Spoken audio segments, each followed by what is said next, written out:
L'histoire de l'entreprise Fontaine débute avec ses ressorts. C'est vraiment le savoir-faire du grand-père, donc on se l'est transmis. Après on n'en fait quasiment plus aujourd'hui, mais on a toujours cette corde-là à notre arc, c'est pour la literie traditionnelle.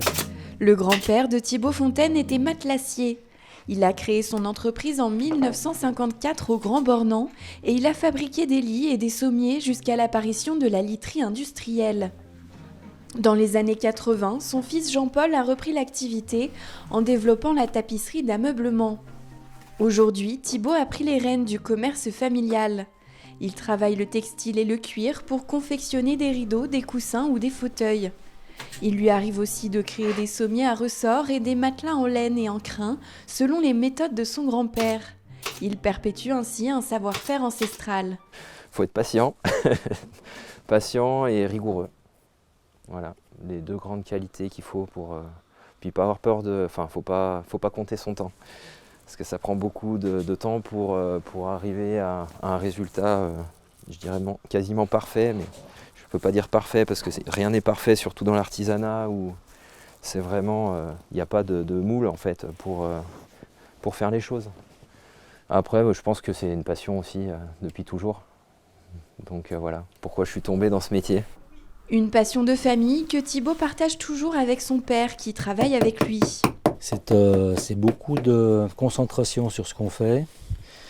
Et puis, il faut être très, très délicat, essayer d'amener sa touche personnelle et le faire le mieux possible. J'ai 3 fils. Je leur avais dit un jour qu'il ne fallait pas qu'ils fassent artisan. Et aujourd'hui, j'en ai 3 qui sont dans le circuit, avec des métiers différents. Et Thibaut a bien voulu reprendre, Thibaut qui est l'aîné, a bien voulu reprendre avec moi. Et on s'est encouragés à continuer tous les deux, voilà, tout simplement. Je vais pouvoir lui laisser le relais sans problème, les yeux fermés. Et puis moi, on verra, je prendrai ma retraite et peut-être qu'à la limite, je peux arriver à faire un fauteuil de temps en temps pour me régaler. L'aventure familiale emploie également la maman de Thibaut. Elle veille sur le showroom et assure les tâches administratives. Une couturière vient compléter cette petite équipe. J'étais maroquinière à la base et donc j'ai fait une formation pour adultes et j'ai été en stage ici.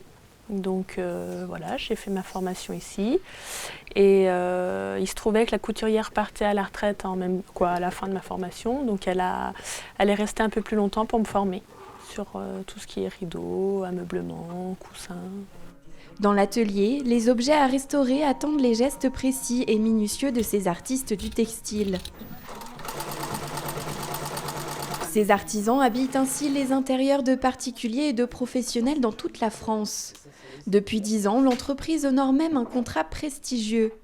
Thibaut a en effet décroché un appel d'offres pour la restauration des banquettes et des chaises de l'Opéra Royal du Château de Versailles. Il assure depuis l'entretien de ces pièces exceptionnelles. C'est une aventure un peu particulière, ça. C'est une collègue en fait qui était en région parisienne à l'époque, qui me dit « Thibaut, il y a le château de Versailles qui envoie un appel d'offres, est-ce que ça te dit qu'on y réponde tous les deux ?» Et en fait, on a lancé l'idée comme ça tous les deux, on est parti dans cette optique-là d'essayer de faire l'Opéra Royal du château de Versailles.